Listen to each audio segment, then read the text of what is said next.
stars where shadows grow. The Nephilim's echoes whisper low.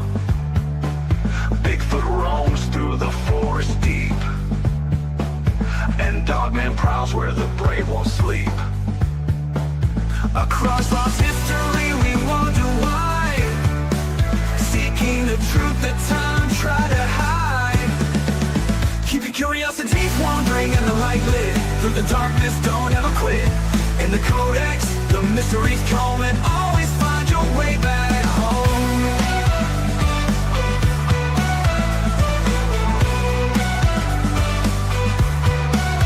UFOs streak through the velvet skies.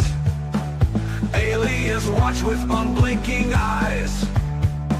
The paranormal hums where silence breaks. In the void of secrets, a lantern wakes. Through hidden realms of stories untold, the Codex flame is a light to hold. Keep your curiosities wandering and the light lit. Through the darkness, don't ever quit. In the Codex, the mysteries come, and always find your way back home.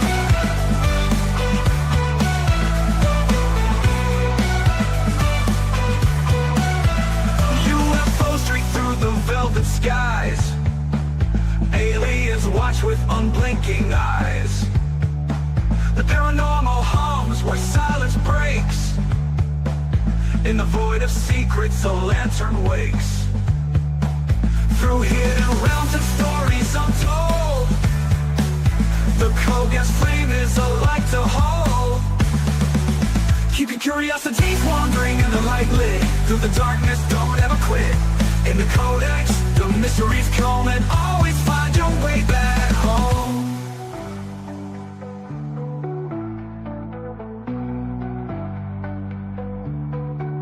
Legends rise from the Earth's deep core, a lost legacy we can't ignore.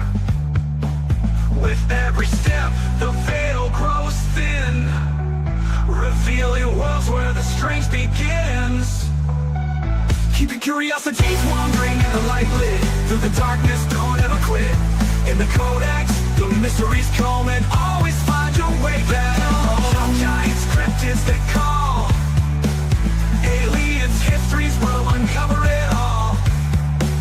With Rye the Codega, we'll never be alone. Together we'll always find our way home. Oh, oh, oh.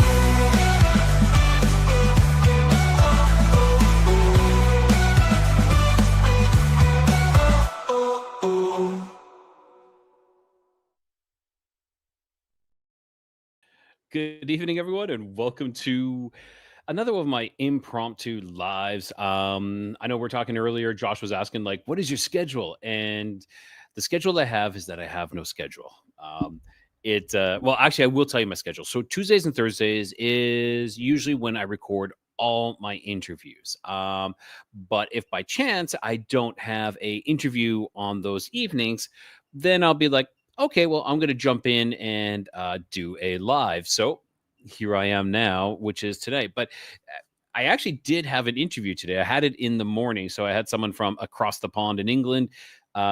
Very interesting interview, actually. It was not what I was expecting at all, as always. And those ones I really like because it's you have this expectations, and I thought it was like, okay, this will be interesting, but it turned into something so much more, and I love that. I love it when it's something that is not expected, just goes off in a completely different direction. Like it had this main, and I don't want to give it away, but it has to do with crop circles, and you're like, okay, and it has to do with I don't know. I'll let this out. A person who came forward and said, "Yeah, I was doing the crop circles. Not all of them. I was doing some crop circles." So I have someone coming forward, but you think one thing, but it's not. It goes off in a completely different direction than what you're thinking. It's like, oh great, another hoaxer, or something like that. Way different. Okay, so enough of me blobbing about that episode. I hope everyone's doing well tonight. I have decided to try something new, something exciting. It's an interactive kind of game story. Um, I recall that, and I'm gonna butcher his name, but Jonathan Franks, was that his name? He was number one on, or was it number two on Star Trek: The Next Generation. He hosted a show where he would tell you these stories, and there might have been like two fake ones, one real one, or something like that. But that's what I'm going to do tonight. Tonight, I'm going to tell you three stories. Actually, I brought six, so we'll do it twice. So I brought three story, a set of three, two sets of three stories. There we go. So I'm going to do that. Yeah, Jonathan Frakes. Jonathan Frakes. I always thought it was like Jonathan Franks, but Jonathan Frakes. Thank you, BJ. Yeah, and shout out to Mouse and BJ for being my mods as usual. We always see them. So I've seen a few episodes of that. Yeah, fact or fiction. Thank you, Carol. That is it. Fact or fiction. It is fantastic. So hey, everybody, I know we don't have a big group in here today, but if everybody wants to go hit that like button, make sure you do that. I'll give you a second or two. And I want to show you guys something. I have been designing some new shirts and everything, and you guys tell me if you like them, which is your favorite. Actually, that'll be the biggest thing. Maybe I'll do that as a poll too. So I am going to, let's do that right now. I'm going to share my store is called Codega's Bodega. I love it. I'm all about alliteration and rhyming and all that other stuff.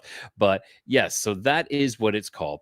I am going to jump to it right now. I'm going to show you guys some of the new shirts that I've just designed.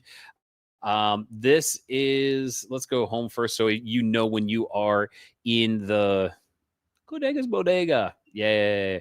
This is, it's on fourth wall, and these are some of the new shirts. So let's have a look see. Let's explore. Let's see them all. I love them actually. I'm quite fond of them. Okay, so first of all, we have this lovely little Bigfoot one here, and these are all my own designs. I'm not copying anybody. This is my little things that I have made myself. So here we go. We got Bigfoot, two big feet on the front, and it's got the lovely on the arm. Codex of Curiosities. This is, I think, a great shirt. Great shirt. You can wear that out. Show that you're a Bigfoot fan. Next, we have this Rising Sun Codega. I made this one for another show. Actually, I was going to show up on the other show, and they asked me if I could design something, and so this is what I came up with. So it's the Codega. It was actually, I was being hosted on a show in Japan, Spooky Japan, I believe it's called. I don't know if they're around anymore, but this was it, and I really liked it. So this is this one here. The back, I put the sun on as well. I thought that was kind of a cool little touch. Yeah. Let me know what you guys think. Which ones are your favorites? The Rising Sun Codega. Yeah, thank you. Okay, so let's go to another one here. Oh, this one actually, I've been waiting to do this for a while. I've had it ready, but I needed to upgrade the graphic a bit on it. So it's support your local cryptid. It's a cryptid shopkeeper there. But if you look in the back, you'll see some things there. Like I have like the Codega walking in the background. I have my old Codega logo up over here. I have the lantern up over here. The shirt is a Codega's Codex of Curiosities, and of course the new logo there. But yeah, this is support your local cryptid. Again, on the sleeve, we have Codega's Codex of Curiosities. And I'll do one more. I'll show you guys one more of what I got. And like I say, if you guys like them, go check them out. This is how you can support the show. So we have, I got True Seeker, Access Denied, 1984, 404, 404 not found. I have my Targeted Individuals t-shirt, so targeted on the back. My hat, like I'm wearing right now. Dogman shirt. Some other just hats. Some more Bigfoot, a different Bigfoot here. Bigfoot shirt. Another Dogman. This one says Born in the Shadows. we got a ton. I have a ton of stuff. It's not about like with my logo. I wanted to make sure you guys enjoyed it. So I didn't want to have just my logo to be like, that's all you're gonna find. It's be something else. I don't have all the new ones on my but I got quite a few old designs. Yeah, I had to. So I was originally with another store. I had to switch over because they wanted too much information. I was like, I'm a little skeptical on things like you don't need that. You don't need that. So I decided to back away from that one. Okay. Support your local cryptid is hilarious. I agree. I thought of that. That was my design. I like that one. I don't know, but maybe that is the support your local cryptid. Your name right up front and in their face. Yeah, yeah. I like to have my name on, but it's I want to make cool shirts as well. That was actually an entrepreneurial thing that I did when I first moved to Mexico. I started actually designing shirts, and I made some amazing shirts I really liked, and it really didn't take off because I didn't have a platform or like an audience for people to see the shirts, and they were really cool. So now I get to actually show you guys the shirts, and like I said, yeah, I want to support the show. I want to have my name on there, but it doesn't have to be about me, the show. It can be all these other cool things. So that is what I am. Yeah, same. Rising Sun is dope. I agree. Okay. I just trying to think if there's anything else. So later on after this, I'm a graphic designer. So it's awesome to see great designs you do yourself. Oh, thank you, Josh. Maybe we should talk, Josh, about maybe getting some designs of your own up here. And, I'd be more than happy to work with you and split the profits. Or if you have your own store, then no worries. But that being said, if anybody wants to, give a shout out for your website, now's the time we can do that. Also, I might as well bring this up. So I also have a Patreon. My Patreon is ad-free episodes, audio episodes, and it's $7 a month. If you feel inclined to support it, great. If you are an entrepreneur or anything like that, if you are someone who has something to offer to sell, and you're like, and you've been thinking about, I'd like to do a commercial for one of my books or one of my designs or my business. Even if you have like I don't know, a pesticide company, not a pesticide, but like a pest control company or something like that. And you're like, I really would like to get an advertisement. Well, on my Patreon for $11 a month, after 1 year's full subscription, you get a free advertisement in one of my episodes. I will give that, if it'll be a 30-second advertisement, it can be a little bit more or something like that. And then I will give you that. That is, right now it's rated at $150 value, but as the show grows huge, it'll be like $1,000 and you're only getting it for like $11 a month. Okay. Enough of me talking and yapping about like selling my show, tell everybody how great my show is. Let's get rid of that there. Okay.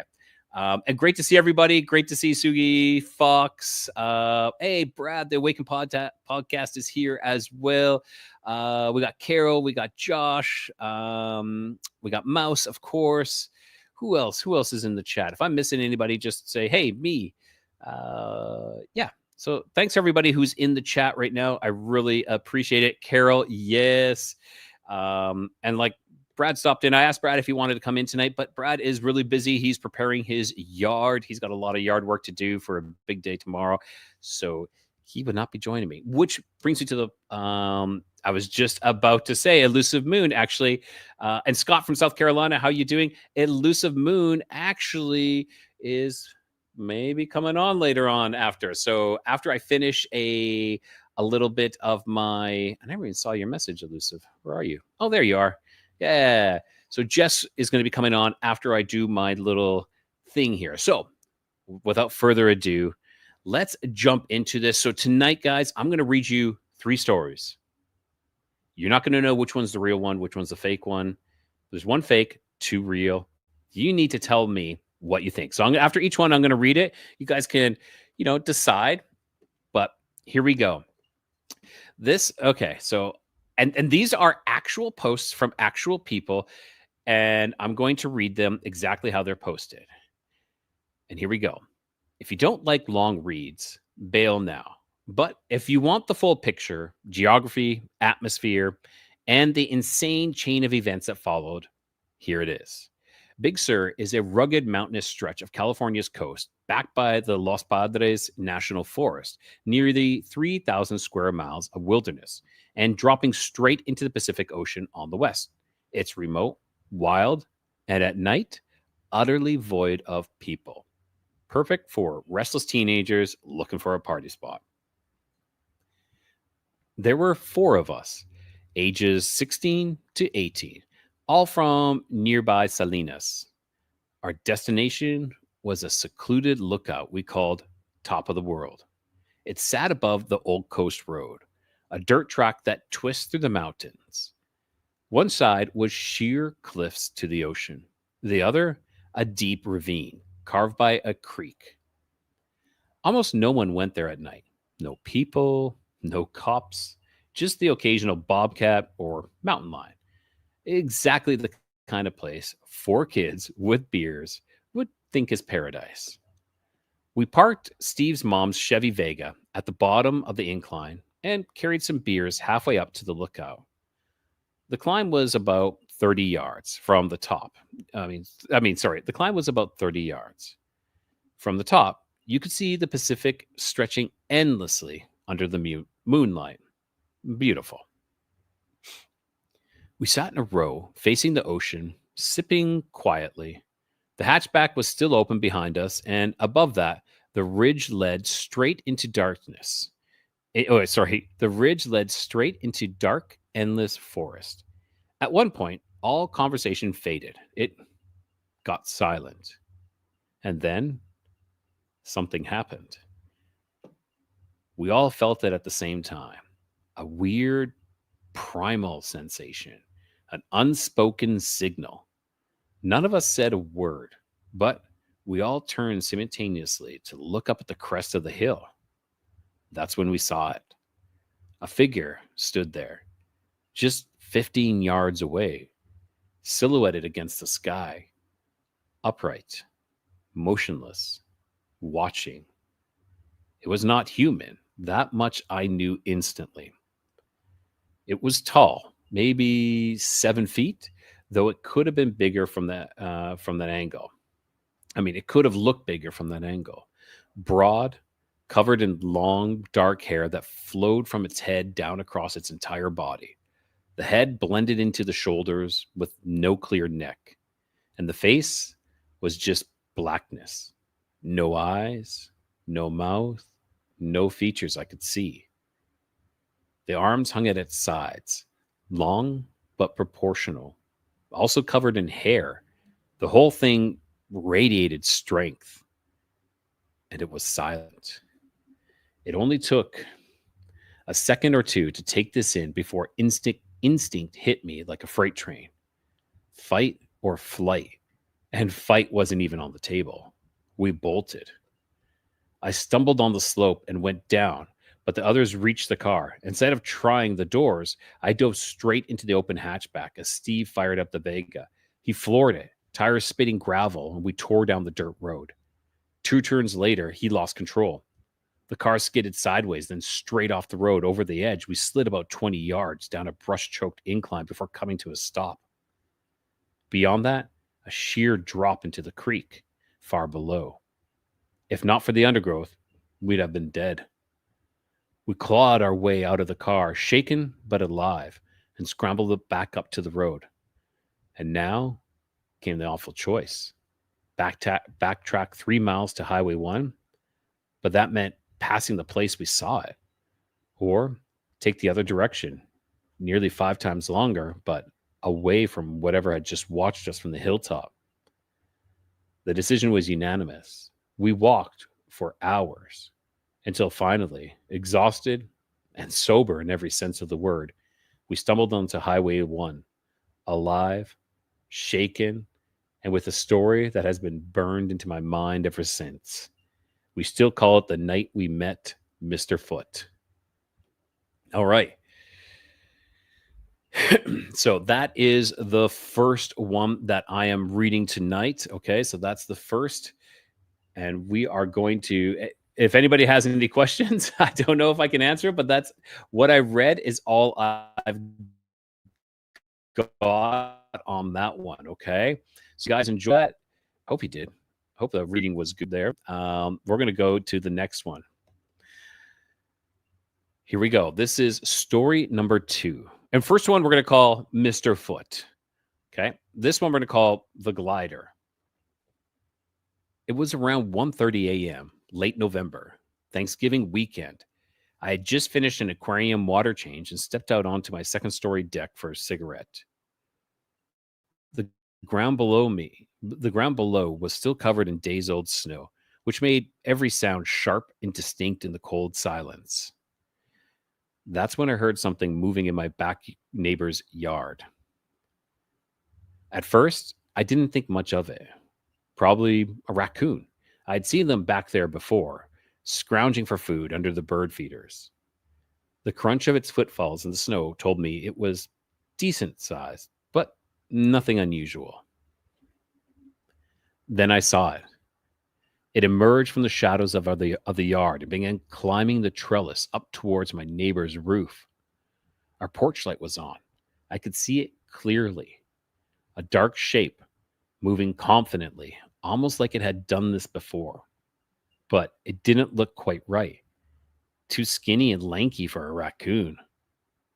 When it reached the top, my brain tried to slot it into something familiar. A cat? Maybe.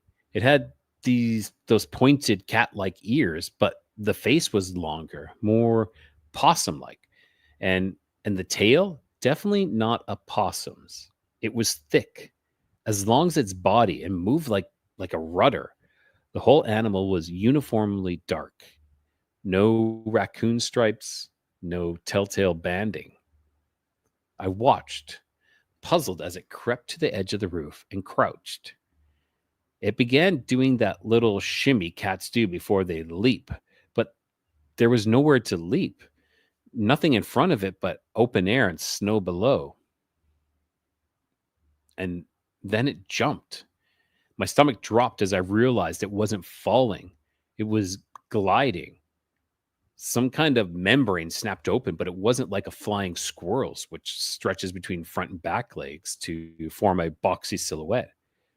This membrane seemed confined to its forelimbs, more wing-like, though not quite bat-like either. No visible fingers or bones supporting it, just a smooth sheet. Its long tail stretched out behind it, steering like a rudder. And it was headed straight toward me. I froze, cigarette still burning between my fingers. My brain scrambled to identify it, but nothing. I knew, but nothing I knew matched what I was seeing. And then panic hit. I yanked open the sliding door and ducked inside. The sudden movement startled it mid-glide. I swear I saw its belly flash pale skin, even a navel, before it corrected itself and landed heavily on the roof above me. I could hear its claws scrambling on the shingles as it climbed up towards the pitch. Then in silence. I stood there in shock, heart racing, smoke curling, forgotten from my cigarette. What had I just seen? There are no gliding mammals in Colorado, no flying squirrels that big, no bats with tails like that. Not in frozen November, not gliding roof to roof like it owned the place. It felt less like I'd seen a lost pet and more like I'd stumbled onto some routine. Like this thing had a nightly path, scaling trellises and gliding over houses unnoticed until that night. Until this day, I still don't know what it was. All right, everyone. That was story number 2, The Glider. All right, so we have story number 1, Mr. Foot. Story number 2, The Glider. And last, here we go. This is the last one now. Okay. This happened late summer in 2013. I want to preface this by saying I grew up in rural northern Michigan, surrounded by dense forests, lakes, and very little in the way of neighbors. The area is a mix of thick pines, marshlands, and winding dirt roads that aren't maintained past late fall. Most locals know certain stretches as no-go at night unless you know the trails intimately. Before I go any further, Carol, these stories come from Reddit. A shout out to Reddit on these ones, okay? So, like you were saying, okay. I was 19 at the time, visiting a friend, Mike, who had a cabin about 30 minutes off the main highway. It was late, maybe 2 a.m., and we've been sitting on his small dock out on the lake, drinking cheap beer and talking quietly. The air was humid with a hint of fog rolling off the water, and the lake was perfectly still. No frogs, no fish jumping, just silence. Mike's dog, a husky mix named Coda, had been laying quietly at our feet. Out of nowhere, Coda's ears picked straight up, the hackles raised, and let out a low guttural growl. Not his usual bark, but something deep and unnatural. I thought maybe he was looking at a coyote or raccoon, but the sound felt wrong. Okay, hang on. Did I read this? And he let out, yeah. So, okay. So he's saying the sound from the dog sounded wrong. Then we heard it, a low rhythmic pounding, not on wood, not on the dock, but on the ground. It came from the tree line, maybe 50 yards behind us. Mike and I exchanged glances, and without saying a word, we knew we weren't just hearing a deer or bear. Something else was out there. I turned slowly to look towards the forest, and that's when I saw it. Standing upright at the edge of the trees, just beyond the fog, was a massive figure, tall, easily 7 foot, and covered in dark, coarse hair. The proportions were wrong for any bear I'd seen. Arms too long, legs straight and narrow, torso thick but not bulky like a bear. Its head was elongated with a snout like, almost dog like, but with a human like form or posture. It didn't move at first, just watched us. Mike whispered, "Holy shit." And I nodded, frozen. Coda started growling again, low, almost trembling, and the creature tilted its head like it was assessing us. Then it stepped forward, not like a bear's walk, not like a wolf either, but every movement was deliberate, like a predator. It crossed the last 20 feet of open ground to the tree line near the dock with uncanny speed. And as it did, I noticed something chilly. It wasn't making a sound, not a rustle, not a footstep, nothing. Mike dropped his beer. The clattering echo across the water that must have spooked it because it froze, turned suddenly, and for the first time I thought I saw its eyes. They were glowing faintly, amber. It then looked at us and growled. I could feel it in my chest. Then it took about 5 strides and disappeared back into the forest. We were petrified, but we were also out in the open.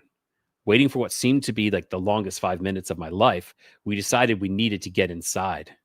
I grabbed a canoe paddle that was laying on the dock, and Mike grabbed Coda by the collar, and we took off for the cabin as fast as our legs could carry us. Behind us, I swear I could hear it moving in the trees, keeping pace with us to the cabin. We didn't sleep at all that night. We talked about running to the truck and getting out of there, but we felt a little sense of safety in the cabin. The next morning, we found deep, wide footprints in the soil near the tree line. Too big to be any dog, too narrow to be a bear. Mike told me that Coda refused to go outside after this for the longest time. I lived in that area my whole life, and I know the wildlife. I know bears, wolves, coyotes, deers, and even mountain lions. I've never seen anything like that, and I doubt I ever will again. All right, everyone. Those are the 3 stories. Okay. So if you listen to them all, which one of those is a fake story? 2 of them are real. Okay. So I want you guys to think about it. Let's post some comments. What do you guys think? What sounded, yeah, right, Josh? What sounded not real in those ones? The one that is not real, I wrote partially. I had a little help with AI, but I took it over and kind of like changed it because it didn't sound right. But which one of those sounds fake? Do we have Mr. Foot, They all they one, they almost sound real. I'm horrible. I like them all. Maybe number one. So you guys think number one is the fake one? That was Mr. Foot. So then we have the the gliding cryptid, or the glider, and then we have the last one. We'll say Dogman in Michigan. I think that's the best way to call that one because it didn't really have a title. So Dogman in Michigan, Mr. Foot, or the glider. And so far we see number one is leading. Josh, what do you think? Carol, Poncho, what do you guys think? Which one do you believe was the faker? All right. I'll give you guys a couple more seconds here. In the meantime, yeah, so I was saying Elusive Moon or Jess is going to number one. So it seems that number one is coming up a little bit more. So Jess is going to be coming on here and a little bit later, probably in about 20 minutes, because we're going to do another round of these. I thought I should do a second round because I figured it would go a little fast. Josh doesn't want number two to be real. Yeah, the gliding cryptid, that is the creepy. That's a creepy one because I know we've all heard stories of Bigfoot. We all have heard stories of Dogman. Don't get me wrong; they're scary and creepy as well. But like a gliding humanoid, that's something I haven't heard. That was the first time I heard that. You know, was it real? Was it not real? But I think 3 is real. So I thought the description of Bigfoot at number one was good. So do you think that it was too good? So BJ is saying she believes number 3 for sure. Sugi, you're saying number one was good. So do you think that it was real? We're looking for the fake one, everyone. So we're looking for the fake one. Josh is saying, but I think 3 is real. So it kind of seems like number one is coming up as the real one. 3. So Fox thinks 3 is the fake one. Okay. 3 is my guess. BJ says she believes number 3. I believe number 3 for sure. Okay. So let's give it guys a couple more seconds here, and then I'm going to reveal which one is the fake one. Which one is it? Some of you might be right. Some of you might be wrong. All right. Enough waiting. Enough waiting. So the fake story out of these ones, and I'm sorry, Josh, number 2 is real. Yeah, number 2 is real. And most of you thought number 1 was fake, but in fact, it is number 3. Number 3 is the fake one. The Dogman is the fake one. So the other 2 stories, Mr. Foot, that is a real one. And we got the glider, the creepiest one. That one is real. Sorry, Josh. Keep your eyes to the sky, right? You know, if you hear scratching on that roof late at night, maybe you shouldn't go out and look. Don't go out and look. Stay inside. And Fox, good job. Good job on that guessing. You did good. So let's say, Fox, what gave it away? Was there something in the story that gave it away? I'm curious. I didn't even realize it was a Dogman. Oh, and in the third one, yeah, it's kind of a Dogman. It never really said. I alluded it to being a Dogman.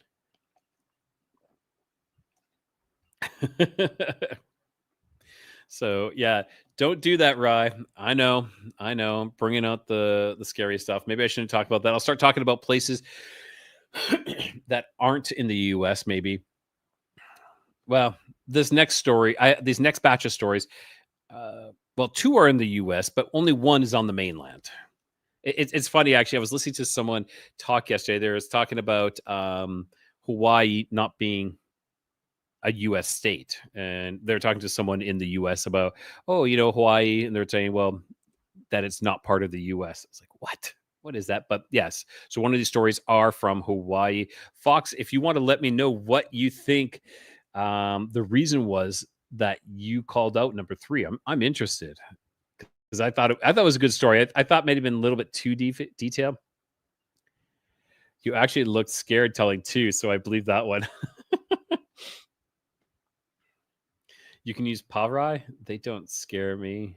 What is that? Oh, Pennsylvania. Well, number 3, always a good story. So good job, Rye. Yeah, and AI. Yeah, it was a collaborative effort on that one. Yes. Okay.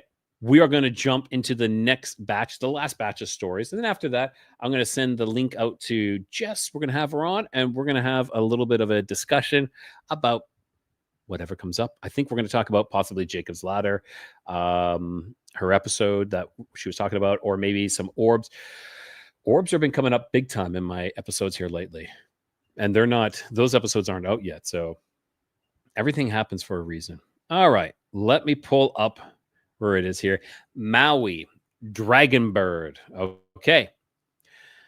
About 7 years ago. Okay, so here we go again. I just got to set this up so I can see the comments. And oh, all right, everyone. First story. Remember, 3 stories, 2 are true, 1 is fake. You need to pick the fake one. About 7 years ago, my father was working out in an open field near War Memorial Stadium on Maui. Every evening around 8:30 p.m., he'd go there to exercise. But one night stood out from the rest. That night, the sky was mostly cloudy with a few breaks where the full moon shone through. About 10 minutes into his workout, while lying back to do sit-ups, he caught sight of something unusual moving across the sky. He described it as a cross between a dragon and a bird. It was flying in from the mountains towards the ocean. The way its wings moved wasn't like a normal bird's flapping. Instead, it glided with a slow, fluid motion, almost like the way a stingray swims. Though it seemed to move in a slow motion, it was covering ground quickly. We have another glider again. Its wingspan was enormous. My father estimated each wing stretched about 12 to 15 feet. Despite being some distance away, the creature still appeared massive. He said it seemed to glow faintly in the moonlight with a body that appeared to be both feathery and scaly. The wings remind him of a petasaur. I might be pronouncing that wrong. Petasaur, we'll say, outsized compared to the full body. The body itself was thick with ridges along the back of its neck that led up toward the head. Its neck was fairly long, though not longer than the body, and the tail, thick and armored looking like an armadillo's, stretched out behind it about 10 feet. Later, my father came across an article about 2 soldiers on Kauai who had reported seeing something very similar. Unfortunately, the article is now behind a paywall, but the descriptions matched almost exactly. All right. Let's move on to the next one. So that was, we'll call that the dragon bird. That is the dragon bird. Okay. This happened about 4 years ago in Southern Oregon. I still can't really explain it. And anytime I try to tell people, they either think I'm joking or think I just dreamed it. But I swear this is what I saw. At the time, I was living in a small duplex right at the edge of town.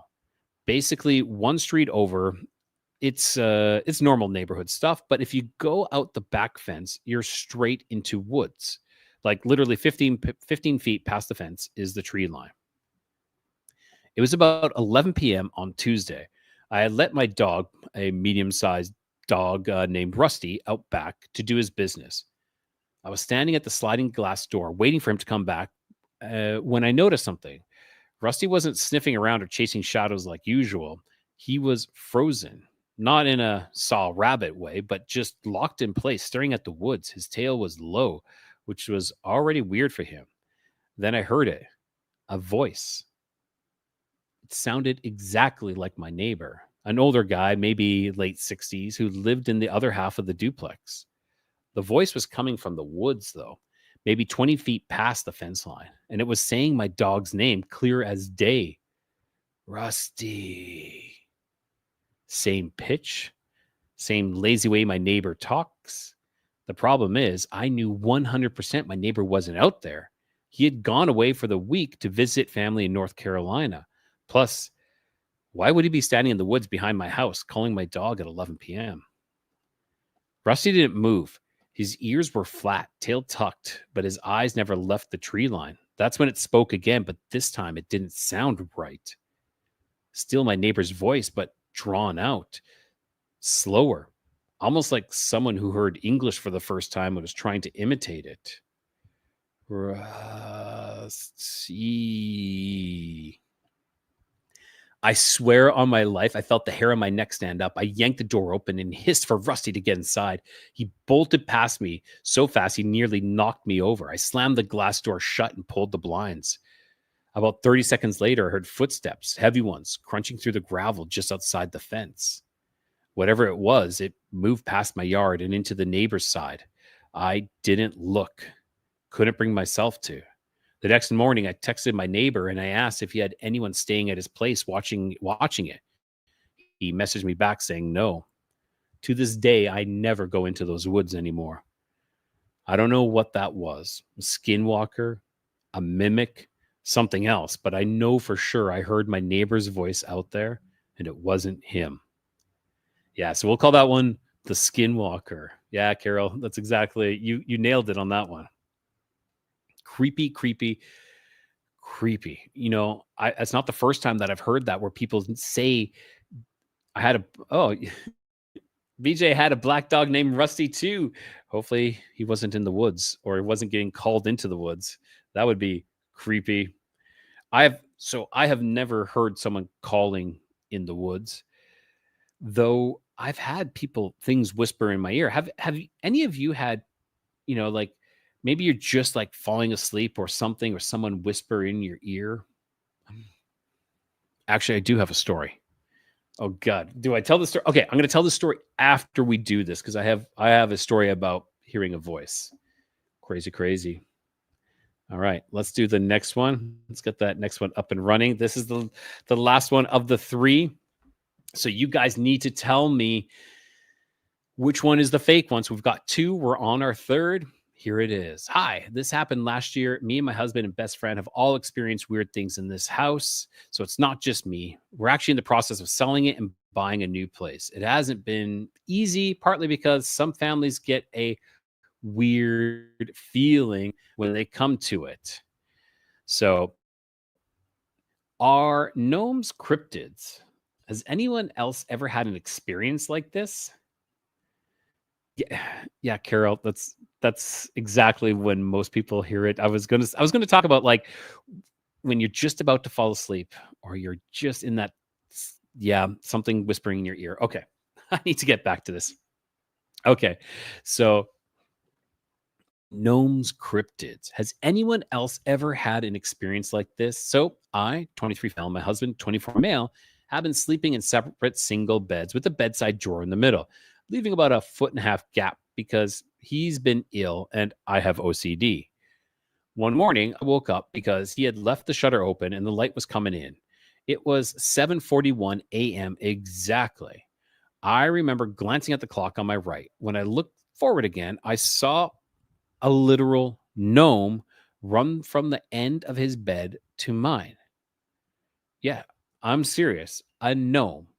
It had a pointed hat, a beard, and was a foot tall at most. I clearly saw its arms moving back and forth as it sprinted, and it was fast. Like I'm talking no more than 2 seconds, and it was gone. I was in shock, and I said her husband's name. Are you awake? We'll say C. C, are you awake? He just grunted. I asked again louder because I was now realizing what I had just witnessed. This time, he woke up a bit, and I told him, seriously, I just saw a gnome.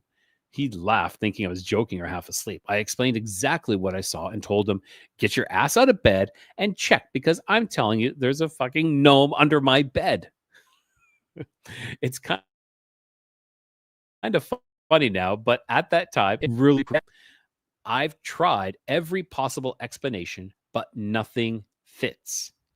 For context, I do have bipolar disorder, which can cause hallucinations if I'm stressed or overtired, but I've been fine that week. I hadn't had any hallucinations for about a month. And when I do, they're usually tactile, like feeling bugs on my skin or shadow people.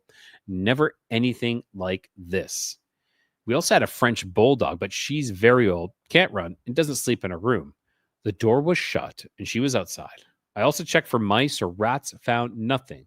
We've never seen one in the house before. Yeah, of course you've never seen a gnome in your house. I don't think most people haven't. So yeah, any ideas would be great because I'm not exactly thrilled with the idea of sharing my room with a gnome. Also, we live in Spain, if that helps anyone with theories. All right, so we have 3 stories again: dragon bird, skinwalker, and Spanish gnome.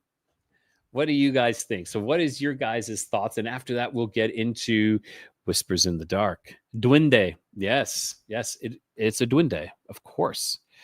So Fox, do you think the duende, the Spanish gnome duende, is the false one?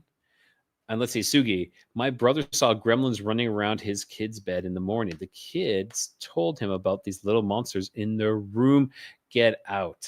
So BJ says number 2. Number 2 was the skinwalker, calling the name Rusty. Rusty. Yeah, that was a creepy one, though. So you think number 2. What else do you guys think? Mouse, what do you think? And Sugi, which one was the fake one? Carol, do you have an idea? All right. Let's see. Post them in the chat. Post them in the chat. 1, 2, or 3. Number 1 is their dragon bird. Number 2 is the skinwalker. And number 3 is the Spanish gnome. Gnome. 2 made up. Okay, so we have 2 voting for number 2. What else do we have? Okay, I'm going to tell you guys while we're waiting for the votes to come in. I heard the dog dragon bird, so I'm going with that being real. Okay. So and DJ Tyler had an experience where he saw like a thunderbird or a huge bird as well. So that might also give it more credence too. So I'll let you guys vote. And Josh is saying number 1. So number 1 was the dragon bird. Okay. So we have dragon bird. We have 1 for number 1. We have 2 for number 2. Number 1 sounds pretty realistic though. So Mouse, which one? Which one? Are you going with 1? Okay. Yeah, dang it.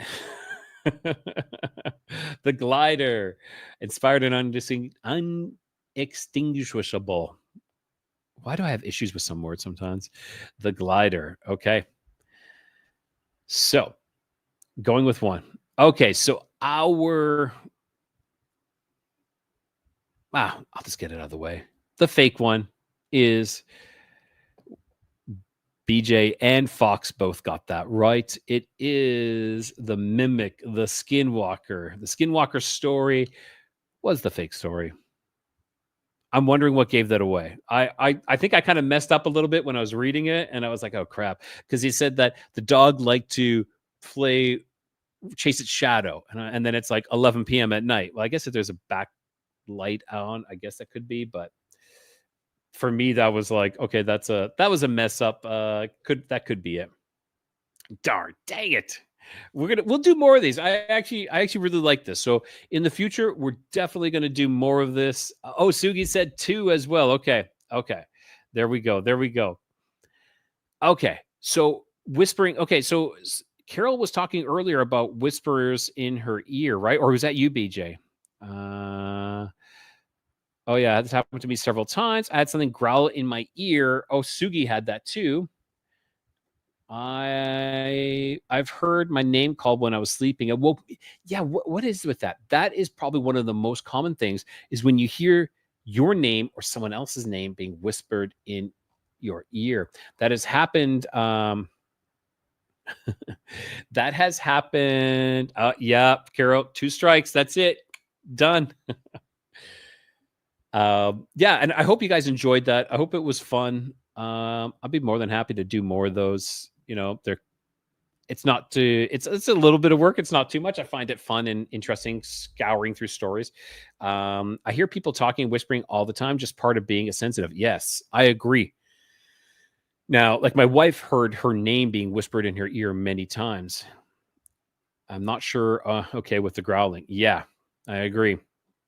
So I walked into a shawarma place. I think it's shawarma or what is that? It's not a donair, but it's like another version of a donair. I if you guys know what that is it a shawarma? It could be. So I walked into this place, and I'm with my other coworker, and as I'm walking, I can hear in a clearly demonic voice, and I'm going to repeat this. I see you. Okay. That is what I heard. Clear as day, louder, more demonic than I can do that because I'm not a demon. uh, but clear as day, when I walked into the shawarma place, that is what I heard. And I'm looking around, and I asked my friend, I'm like, did you hear that? And he's like, hear what? Marinated meat, typically chicken, beef, or lamb, stocked in a vertical rotisserie. Yeah. There you go, Mouse. It was shawarma then. And he didn't. And I could place it was kind of it came from a specific area of like it wasn't like a restaurant. It was like it think of like a fast food shawarma place. That was the best way to call it. You know, like they have like the boost, plastic boost all over kind of thing. And it came from this one corner where there was no one. There was no one in this one corner because like clear as day, you know, when someone talks or some of the people are talking, you can place their the direction.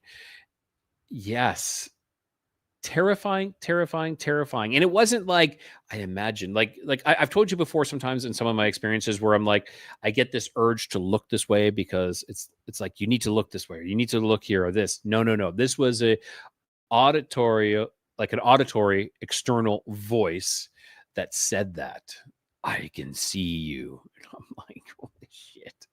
No, I can't see you. And maybe that's a good thing, but yeah, talk about being petrified.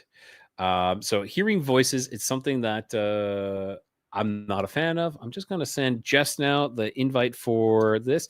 I will say that this live will go on for another like 30 minutes because I have a big day with my dog who is passed out on her back behind me. Today is our obedience class test day, so I'm a little nervous. We'll pass, hopefully. But yeah, so sometimes you can hear things, sometimes you can see things. I don't hear things all that often, but that time I did. I see a lot of stuff, but that was a clear as day sound. And I usually write these things down, and I'm going to check to see if I have that. And so I've sent Jess the invite. So if you guys have any stories, okay, that actually I'm going to do that a call for a story.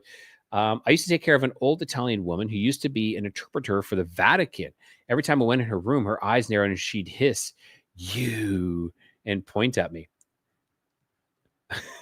Sorry, all I can think about is like the monkey from like Family Guy. You, like this kind of thing. Sorry, Sugi, I don't mean to be mean on that one, but that would be crazy. You know, you're walking into to take care of this lady, and this is wow. I made the hair on my neck stand up, and I swear she was possessed. You never know. The Vatican, never know, right? I'd be running from that job, right, Mouse? I'd be running from that job as well. Okay, I'm just gonna open up something quickly. Checking here. Let's go to documents. Minds. Keep a timeline, and I thought I'd written that down because I'll see if I have any more information on what happened. That was around 2019, I'd say. 2019 when that happened. Just before, no, 2018, 2018 or 2019. Yeah. When that lovely voice told me I can see you. Like, what the F? What the F is going on with that? Let's see here. I'm at 2014. Scroll because I have a ton of crap that happens to me all the time and I write this stuff down. 2016, 2018, 2019. Here we go. Okay, this is it.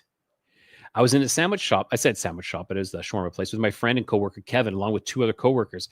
I heard clear as day in the front entrance area is exactly where I said, "I see you." There was no one else there at all. No one else heard it or anything. The voice was extremely deep and creepy sounding, something that you would associate with a demonic entity. That was July 12th, 2019.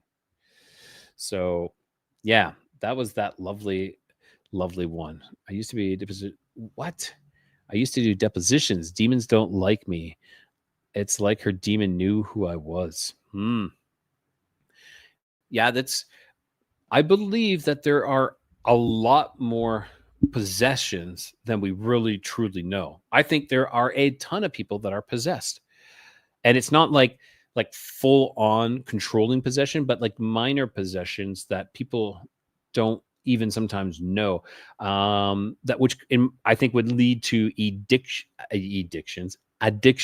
Okay, so this is something that I think can happen that can lead to addictions. I'm just going to check. Let me know if you are coming. We got about 30 minutes of time, like the length. Okay.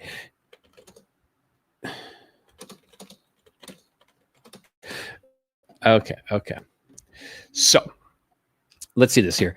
I even forget what I was saying. We were watching Jeopardy last night, and they asked which part of the brain controls many of the body functions, and someone said in my head, someone said in my head, hypothalamus. I had no idea what it was, but I had it. You crazy. And Carol, yes. So I was talking about possessions. Yeah, I think a lot of people are possessions, and that leads to some addictions as well. You know, whether it be like video game, even just minor video game, drugs, alcohol, porn, whatever. I believe that it is a possession. I believe that there is something inside of us driving us to do these things. I'm not saying all of them are, but I'm saying some of them are. Yeah, there we go. That's exactly it. I never met anyone. Why do I keep trying to press this? Where is this? Yeah, I never met anyone who didn't have at least one spirit attachment. I agree. And a lot of spirit attachments aren't good, okay? So it's not something great or anything like that. So I had no idea what controls anything in the brain, but someone gave me the right answer. Yeah, so BJ is saying that someone gave her the right information for the hypothalamus. Interesting.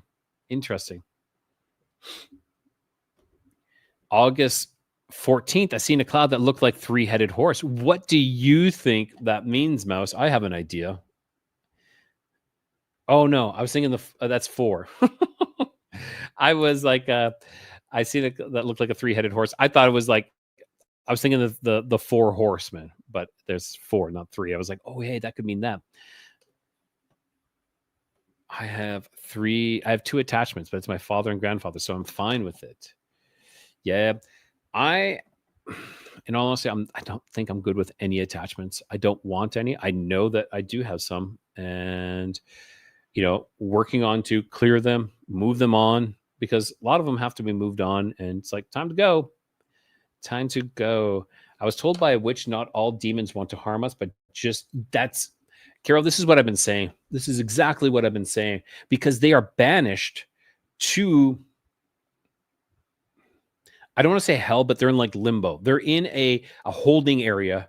And that is what I believe I saw. When I saw through that one portal, when I saw that desolate post-apocalyptic world, my belief, it doesn't mean I'm right, my belief is that's the world that is occupied by the disembodied spirits, the dead Nephilim.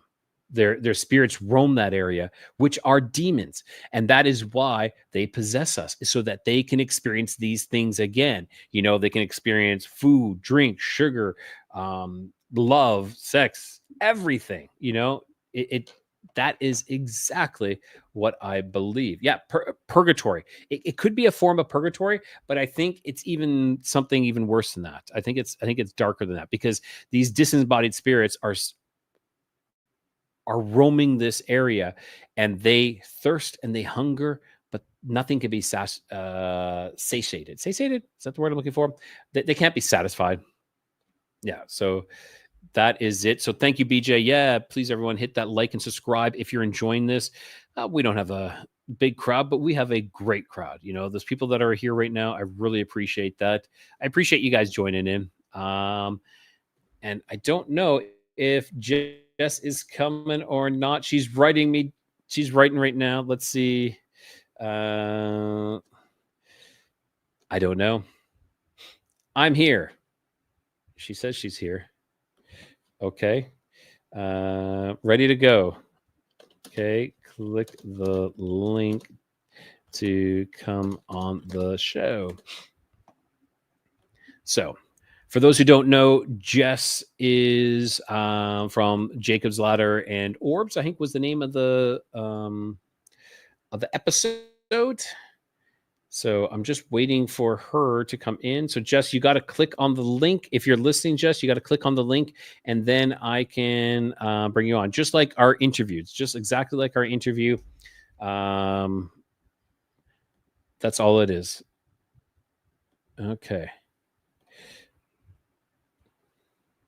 Do you need me to email it? And I'm going to, and for those of you who maybe like myself, I like listening to my shows. I don't necessarily like watching them. So yeah, there you go, Fox. Yeah, that's exactly who Jessica is. So I was saying I am more of a audio guy and not a video guy. So if you guys are like me and you rather listen, of course I'm on Spotify, I'm on Apple, I'm on those other ones. All right, so Jess is here, and she's got to change her camera. Her camera is sideways. I can see it. There we go. Okay, so everyone, let's bring Jess to the stage. Jess, how are you doing? I'm good. How are you? I am great. I'm great. Great to have you back. Hang on. You know, I'm going to change the layout so that it works for this landscape mode. There we go. Okay, I'm So trying to figure. This is my first time doing this. How do I see the chat? you kind of won't be able to see the chat, Okay, or okay. hang on, I can do this. I can put this chat. They might be small, but I can put them on the video, so they'll be on the video. So Jess, what is new and exciting in your life since we had our interview? Because our interview we actually did was like a month and a half ago already. Like I know we released it Yes. recently. We did the interview a while back already. I'm trying to remember. Mhm. I get all mixed up. I When think did it's we? been 10 days since you posted it, but Yeah, maybe 3 weeks, 3.5 weeks ago.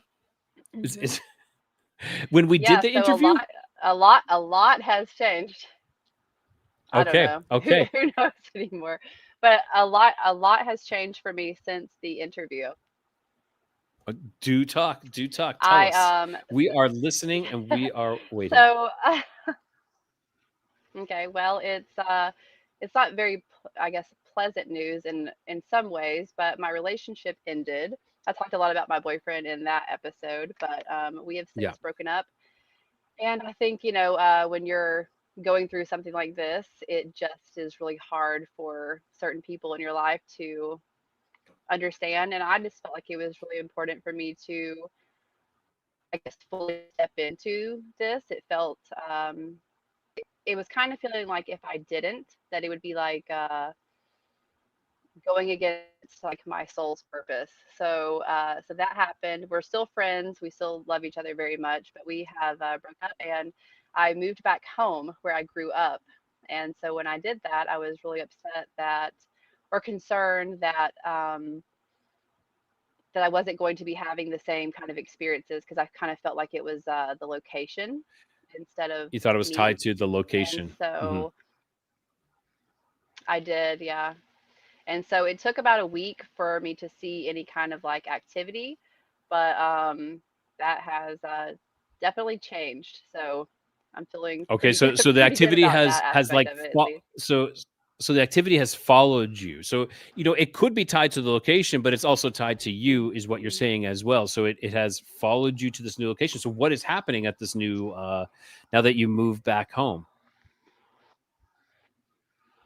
Well, and I guess if you haven't seen the episode that you had me on, it a lot of this would make sense. But So there was a I'm going to backtrack here, but there was a green ash tree in the backyard of this property where I was living with my boyfriend. And it always just felt very significant. And I know that you and I had this weird thing where I was showing you the Manly P. Hall book with the Yeah. image on it, and it was the Tree of Life, the Yggdrasil or something, right? And Yeah. so we were talking about how you had a connection with that tree in the bridge. And so that Yeah. was when we were filming the podcast. So after me and my boyfriend broke up, I went to go get a few of my things. And I was not only grieving my relationship, but I was grieving like the location.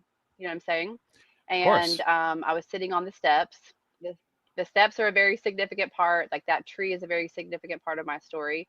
Um, for those of you who don't know, I was abducted by an owl that was landing on this very specific limb of this tree. It was a very specific limb of this tree. And so after we had broken up, I went to go get a few things, and I was sitting on the steps and I was looking at this tree, and I was like, is this it? Like, if I leave here, is it all going to be over? Is it, is it just this place? Like, is this what I'm supposed to be doing? Like, because I was staying true to myself with, my experiences and accepting that they were real for me, which has been a really big struggle for me in the past year.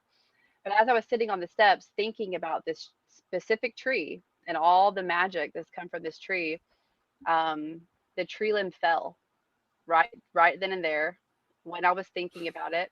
And it's not a small tree limb. It was a very large. So as you can imagine, I was already very startled by that. And then I looked over and there were some raccoons that were living in it. And unfortunately, the baby one was passing away. So it was a very emotional scene and episode.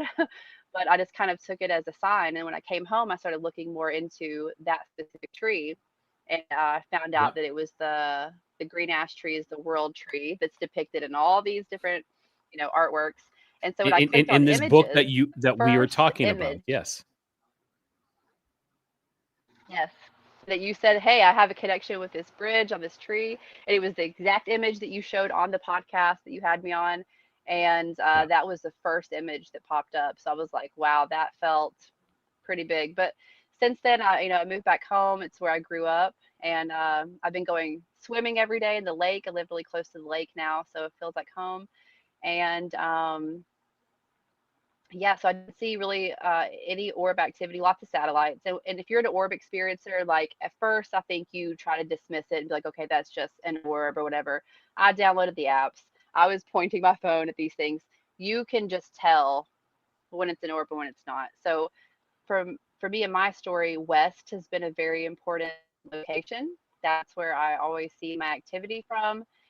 And so I've been facing west and I haven't really seen anything. It took about a week, but the other night I sent you some video footage. It was it was popping that night, and that was when Mars was conjunct with the moon. So I think that Hmm. the celestial alignments and conjunctions have a lot to do with what we're seeing going on in the world right now. Really fascinating. So, and speaking of orbs, I actually just interviewed someone this morning. Um, he goes by a Hmm. he goes by an anonymous name, a different name, because of the implications that could arise if his identity gets out. Hmm. But he's talking about. I don't want to give it away. I don't want to give this away yet. But I'll tell you off air. But this Okay. interview is fascinating, and it's about um, it has orbs to do with it again, and I did not expect that to be part of the story. So I there's been a lot of people Okay. discussing orbs, like they are possibly the objects of transport, that they are these vessels that are Yeah. transporting something else, or Hmm. they are these avatars, or projections, or devices that project something else. So it's just more and more that keeps building up and becoming more and more profound on there. Have you had any of these orbs change into anything? Have you seen anything like that? What do you mean by change into like? So Okay, so my like literally I have been like watching literally the these. orb the orb changing into shape. I know there's a bit of a delay. We got a bit of a delay here, but the orb's changing shape and like change. Like there was another one where the orb changed into, I think it was like a weasel or someone. Someone literally saw it change into a creature. I'm just wondering if you've ever seen anything like that. So a lot of my experience has been telepathic through Hmm. dreams and symbols and downloads. And so watch the episode to kind of understand more when I'm talking about that. So I have been watching these since December, and then just trying to make sense of it. Thought that maybe they were satellites for a little bit, and on February the 4th, one came directly to me and very close, and it was shape shifting. It didn't shape shift into like another, like it was like an orb, and then it turned into this like a rainbow gem type thing. It had this like 4 foot aura of blue around it, and then towards the end it turned into this like foggy crescent moon shaped front with a pyramidal back, and it plumed out a Hmm. smoke ring and entered it, and then it left. What's interesting is I've listened to I had to force myself to watch that podcast. It was very awkward for me. I am very new to being on camera, and so I feel really Yeah, awkward. yeah. But and so something I did share, because there was so much I was trying to cram in, and so I speak about this on the podcast. I was never like a religious person, and so I was interested in world religions, but not like any set religion for myself personally. But my journey has led me towards a very like religious path, but it's very symbolic. And so what I had a really hard time accepting was what entity or like what kind of thing was communicating. I have been guided to like look at very specific material that I would never have chosen on my own, but it just kind of guided me. And so something that I have to admit now, because it feels important for me to do so, is that I feel like I am being contacted by an archangel. And so that it still feels very weird to say, especially publicly, because if you would have told me a year ago Hmm. that this is where I would be, I would have never have believed you. But there are some very strange connections with why. So as I'm being guided to, I guess, like look into the very specific material, the archangels were one of them. So West has always been a very key thing for my experiences. The up close Yep. encounter with the orb, the first one, and then all of them have been coming from the West. And so as I'm looking at this wheel of archangels, I realize that it's Gabriel written, but I say Gabrielle. It seems a little bit more feminine or androgynous to me. But she represents the West, and she is often seen depicted holding a lily. Um, that's interesting because that's my daughter's name. She also represents the zodiac sign Cancer, and that's what I am. And she is also the angel that sends prophetic messages through dreams and symbols. And that has 100% been my experience. So once I was reading that, I was like blown away, because it's not like I was reading it first and then having the experiences. I was having the experiences first and then being guided to read into this material. So I was like, is that what's happening to me? And again, I was like, no, like that's silly. Like I don't know if I believe that. And then the whole Jacob's ladder thing happens for me, which you know about. I was not aware, because I was not religious, that Hmm. the Yeah. archangel Gabriel was the angel that Jacob fought. And he didn't physically fight the angel, he was fighting what was happening to him. He was having a hard time accepting that what was happening to him was real, because he was having dreams. He dreamt about Jacob's ladder. He dreamt about the angels ascending and descending, and I feel like that's what I'm seeing Yep. Yes. Yes. Yes. Yes. um, is angels ascending and descending upon a ladder. So, and you know the connection that I have with Jacob's ladder. So when I found out that Gabriel or Gabrielle was the angel that Jacob was dealing with, it felt pretty intense for Fitting. me. So, Yeah. hmm there's another Wow. thing I want to bring up, and I Now, don't know because when you it oh Yeah, go ahead. There's one more thing, No, and like go ahead. I've been super, super weird about sharing with it or sharing it is, and again, I didn't know anything about this stuff. Like I had heard about Jacob's Ladder, but I did not know the story at all until all this started happening to me and I was guided to listen to this. So in early spring, so I saw my orb on February the 4th, the up close encounter, and I was having some really intense experiences and I was in a dark place because I was pushing it away and Hmm. I couldn't accept what was happening to me. I was trying to deny it. So in early spring, my leg started to hurt. Okay. I didn't fall. I didn't, nothing hit me. Nothing happened to me. Nothing happened to me to where I should have been injured so badly in my right leg. It's my hip and the back of my leg. And I couldn't walk. I couldn't lift up a laundry basket. I couldn't sleep at night. It was the most painful thing I've ever been through. And it made no sense because Wow. I didn't do anything to require this injury. So I was talking to my mom about it and she's like, well, Jacob had a permanent limp. And I was like, what do you mean? And so I look into the story. And the night that Jacob was fighting with the angel, which was denying what was happening to him, it says that he was left with a permanent limp in his right leg. And I No know that that way. sounds really absurd and so silly. And I promise you, on my soul, I don't know. I don't understand what happened to my leg. I did nothing to be injured like this. So Wow. That is incredible. yeah, That's a little coincidental. I yeah, also wanted to. yeah. Oh, what's that? What's that? Sorry. Oh no, go ahead. Okay. Okay. So, also Michelle is saying that she believes that possibly her attachments might be an archangel, and you're just talking about that. Mm, It's also very, very strange as well.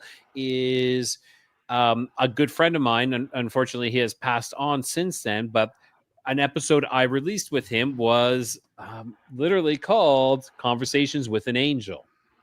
And he believed perfect. he had communications with the angel Aniel.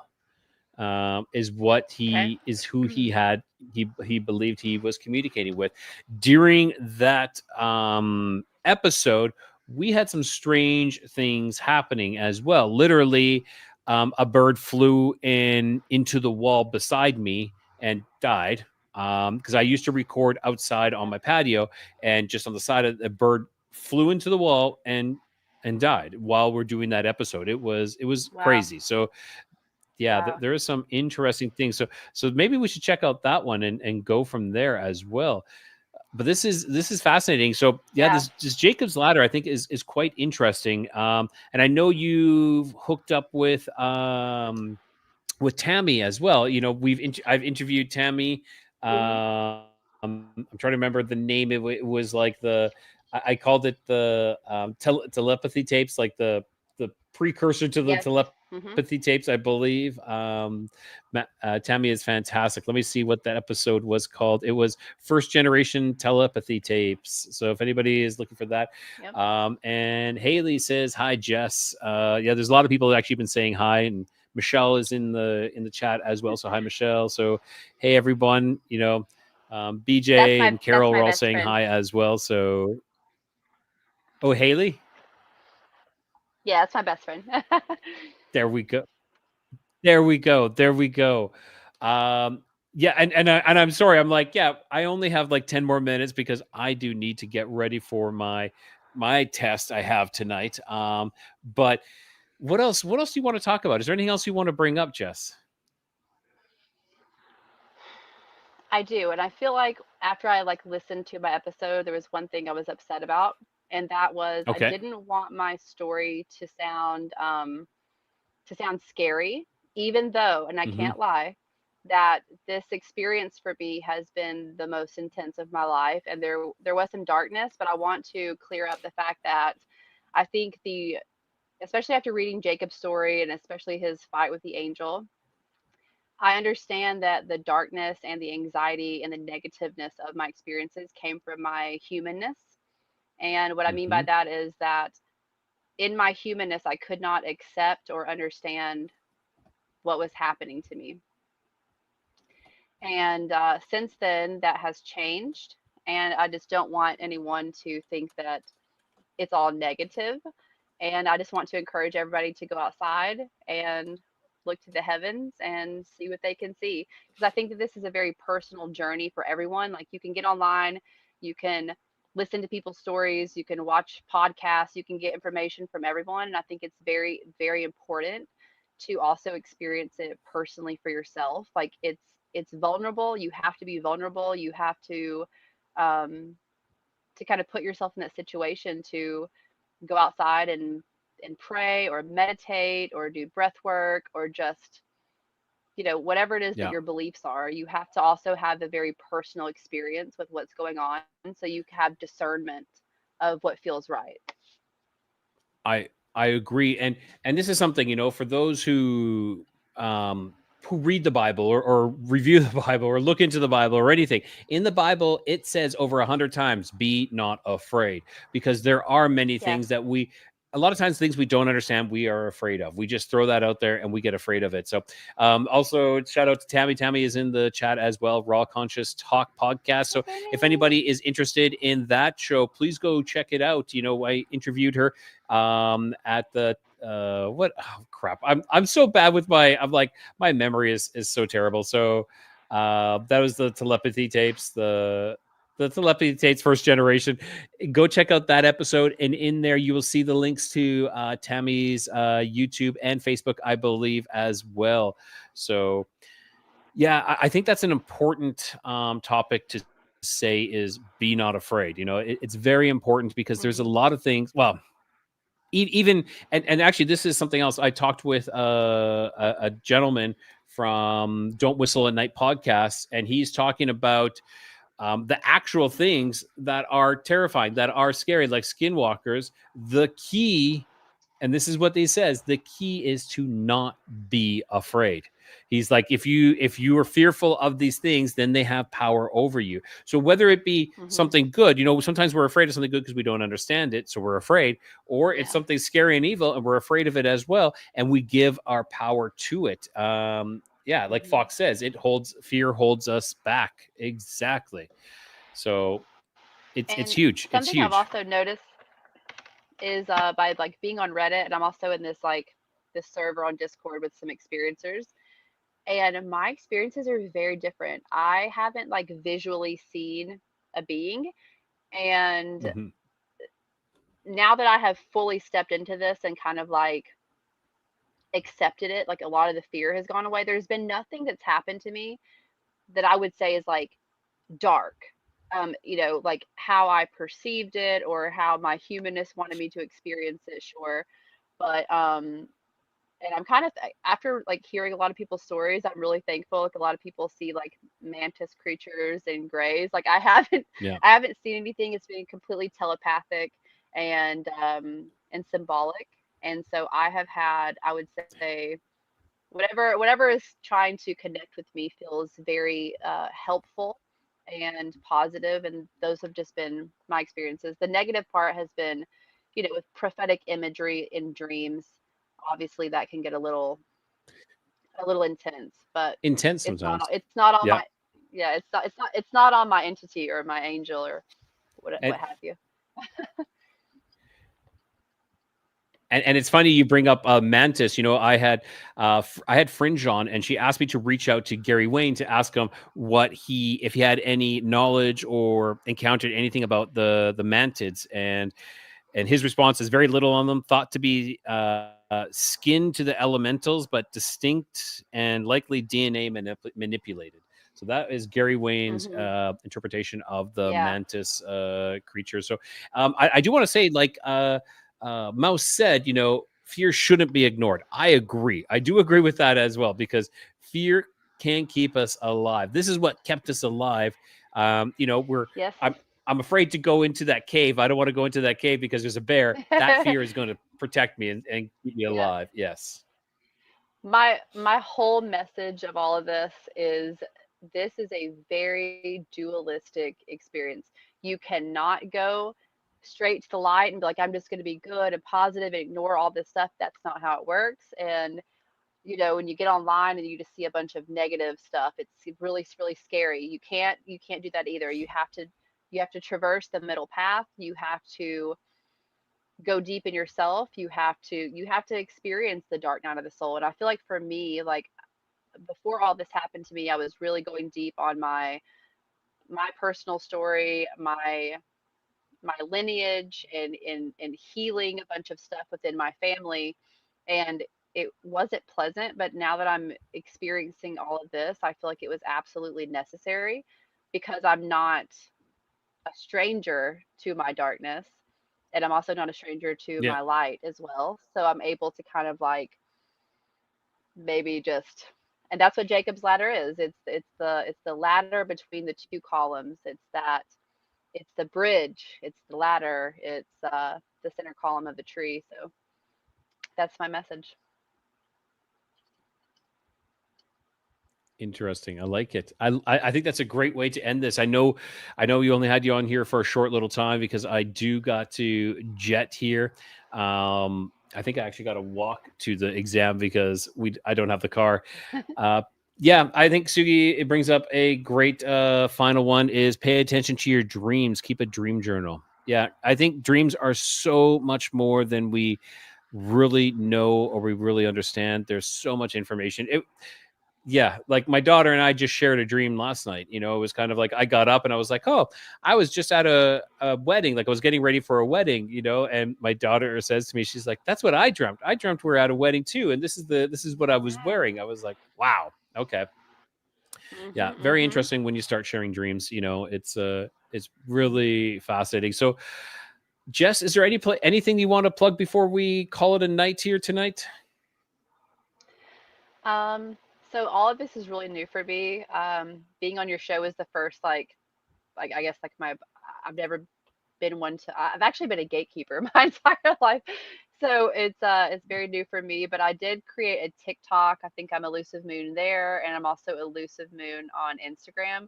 I'm gonna try to make some content every other day, just with things that I think are important. My whole message is I just want to give people the tools to be able Yeah. to navigate these type of experiences, and so that's pretty much what my content's going to be. I've also shared a lot of my orb footage on there, and Yes. yeah, that's all.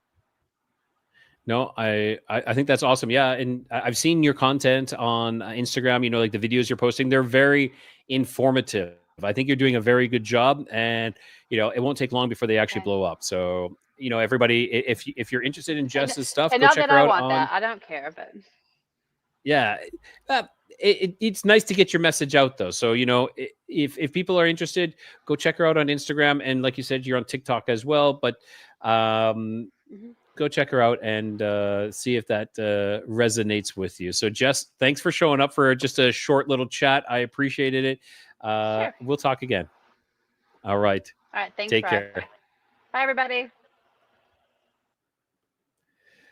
All right, everyone. That was Jess, and I need to switch that. There we go. Great guest, great person, great insight. And so, if you guys are Oh, hey, we got some people coming in. Hey, Rye, just wanted to say hi. It's been a while. Hope all is well. It is. It is. It's great to have you guys all in here. I really appreciate you guys' support again for the show, and you know, make sure you guys hit that like if you're on Spotify and everything else. Make sure you guys, go give me a 5-star review. Only if I deserve it though. 5-star review. If you don't like it, then just don't leave a review. All right. So, everyone, I appreciate the time and I really hope you guys liked this episode. Let me know if you like those story episodes, like in the beginning, how I did that. I told you 3 stories, 1 was fake, 2 were real, and you had to guess. Let me know how you thought about that. If you guys enjoyed it, we'll keep it going. And thanks, Josh. Thanks, BJ. Thanks, Mouse. Thank you, everyone. Carol. Tammy, Fox, Hope I'm not missing anybody. I think I got most people. We didn't have a big crowd today, so it's easy. It's easy to remember that. All right, everyone. Take care. Keep your curiosity wandering. Keep the light lit. And always find your way home.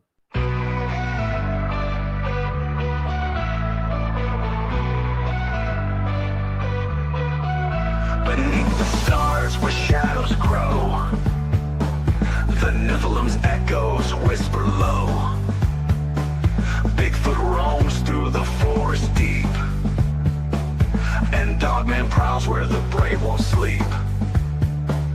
Across lost history we wonder why, seeking the truth that time tried to hide. Keep your curiosities wandering and the light lit. Through the darkness, don't ever quit. In the Codex, the mysteries come, and always find your way back home.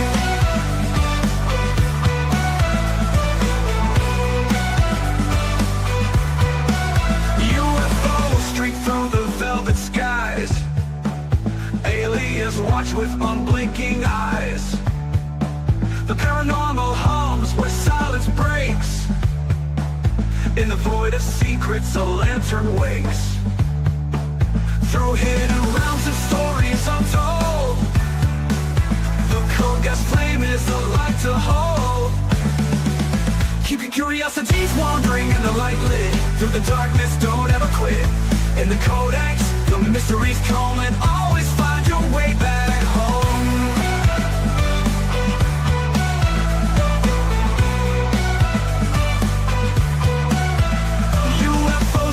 The velvet skies, aliens watch with unblinking eyes. The paranormal hums where silence breaks. In the void of secrets, a lantern wakes. Through hidden realms and stories untold, the Codex flame is a light to hold. Keep your curiosities wandering and the light lit. Through the darkness, don't ever quit. In the Codex, the mysteries come, and always find your way back home.